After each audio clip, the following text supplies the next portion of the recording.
2, 0.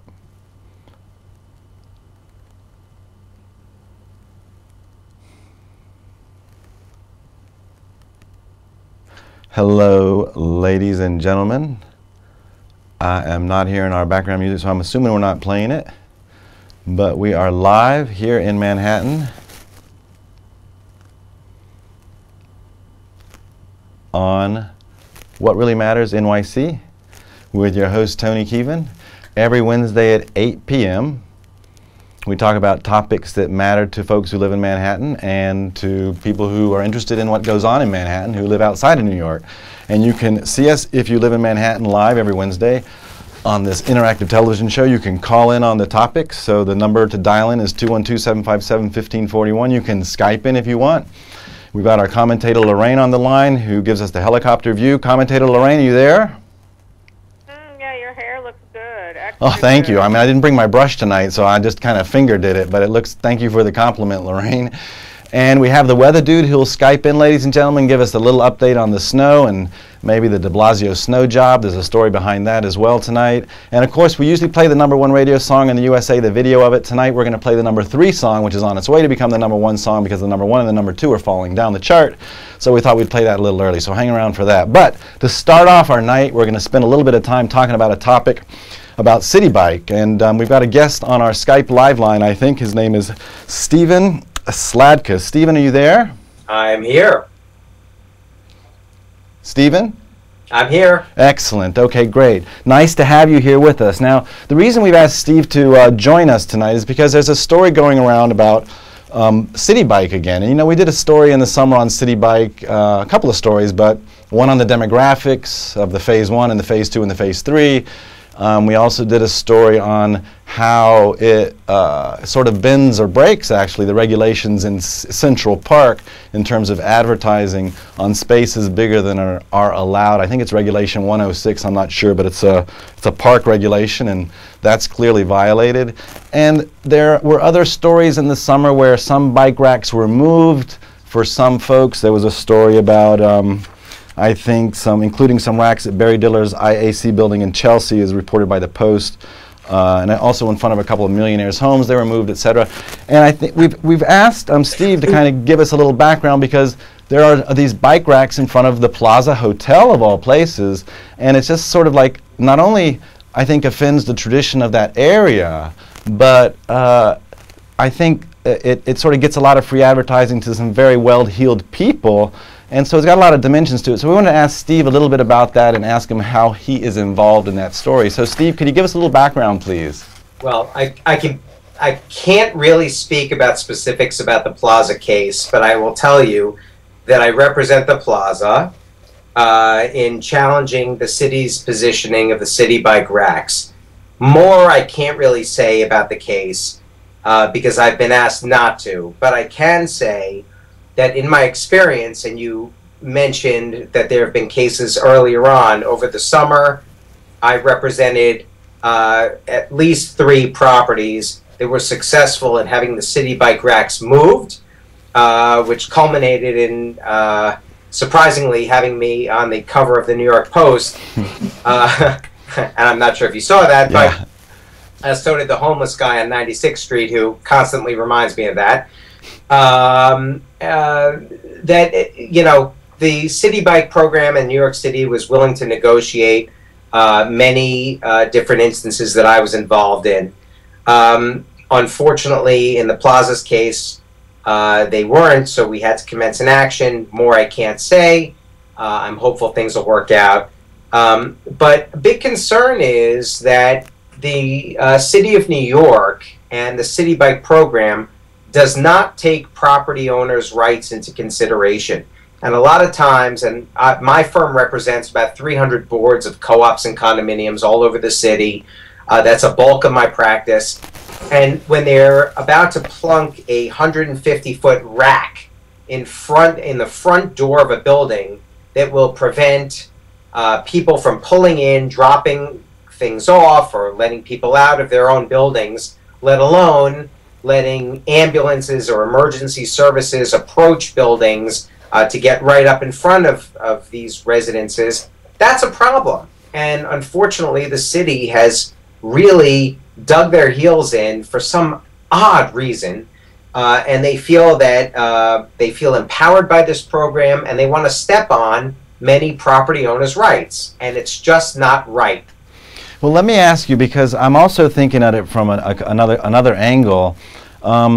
One is that, you know, they sort of act as this quasi-autonomous organization that's not really governed by anybody. It's not funded publicly, so it's quasi-funded privately. I'm never really sure about that. But no one's sort of, you know, there's actually the architectural tone. I mean, if you're going to build something in the city next to a building like the Plaza, and I want to talk about them, but just generally speaking, you can't just like put a CitiBike, a bike rack in front. I mean, if someone had come along, not the CitiBike people, some guys working in Central Park and put a bike rack in front of the Plaza Hotel, I mean, the city would have torn them away.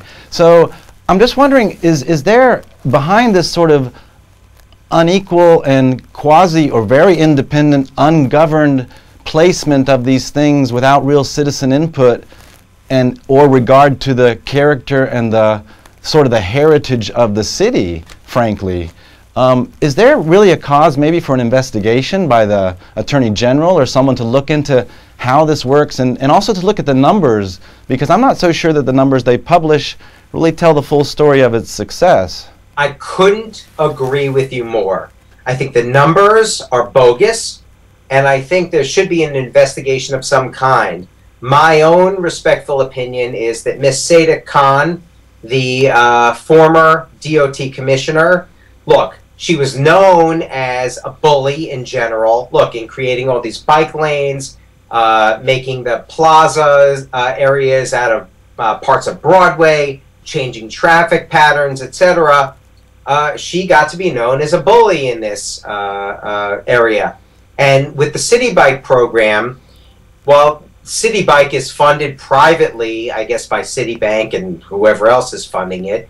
The DOT really has the ultimate say in this. And I've dealt enough with the DOT. I've met with engineers of the DOT who have told me in prior cases, we've had 13 engineers investigate this, and they're smart people, and they understand traffic patterns, and da-da-da-da, yet they put bike racks, for instance, in the front of a loading dock of a 28-story commercial building in the Garment District. What sense does that make?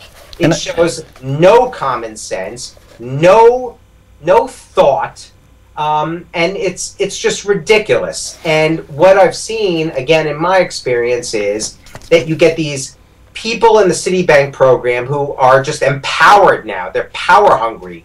They've had a drink of the Kool-Aid, and now they just go non-stop to do whatever they want, because the challenges have lately been upheld by the courts. Which, yeah, go ahead. Let me ask you something about, and Lorena, I'll let you ask a question, the next question, but I this one question I've wondered about, and it's about the media impressions. You know, this bike rack, you know, the branded logo of the bike is seen by, each bike must be seen by 1,000 people a day, let's say 500 people a day.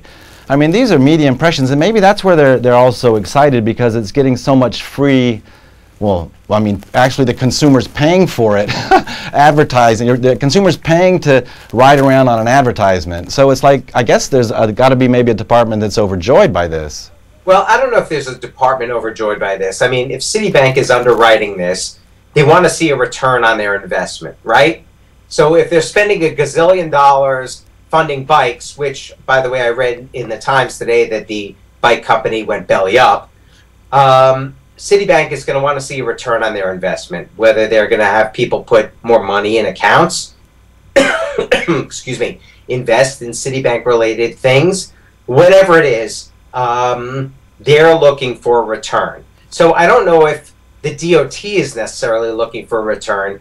The DOT is looking to plow over property owners' rights and bully people, which they've been doing, and it's got to come to a grinding stop. Okay. And I'm trying my best to do that. Okay. Lorraine, you have a question or comment? Not really, but I was just thinking of a different way to approach the problem. If you had a third party come in and slap their logo over the CitiBike's logo, in the middle of the night, then no one would be able to read the City Bikes logo. Yeah, but that would be like vandalism. We'd be committing a crime to kind of, you know, do something else. No, that wouldn't be anyone specifically. That would be someone nebulous, just like the City Bike people. Oh. You know, the DOT has always argued to me that in most all the spaces they've taken up with these City Bike racks, cars used to be parked there. And while that may be true, cars can be moved. These pallets are there, even though they're movable. They're there. They don't get moved. And as the Department of Sanitation said at the last snowstorm, when they had trouble plowing the New York City streets, which they clearly had again yesterday, these pallets don't move like cars can be moved. And even something as easy as street cleaning becomes extraordinarily difficult when you have these long racks in place and nobody's picking them up to help make snow removal helpful, or garbage removal helpful, or not being in the way of a fire truck coming by. And, you know, these are considerations that they sort of dance around and say, well, there's an overriding public interest in having a bicycle transportation system which helps everybody, everybody under the 1%ers, I guess, the way the current administration looks at it. But it doesn't really take everybody into consideration. Whether rich or poor, these racks are put in front of kiosks, stores, small business owners, and it disrupts business traffic and the like, but the DOT simply doesn't and hasn't cared. Well, listen, we're going to wrap up with that. I've got one last thought to leave everyone with. I don't know if anyone's ever had a drink in the Oak Room inside there's a bar inside that building, and it's this beautiful, beautiful bar, and the walls have on them murals of different sections, and there's one beautiful big large painted mural of that square looking, I think, at one of the buildings there in front of the plaza. And you know, just to conceive that we would scar that beautiful picturesque scene with a City Bike rack is truly amazing. Anyway, Steve, thanks so much for your time, okay? We really appreciate it. Oh, my pleasure, anytime. Okay, sir. Take care. Take care. Bye-bye. All right.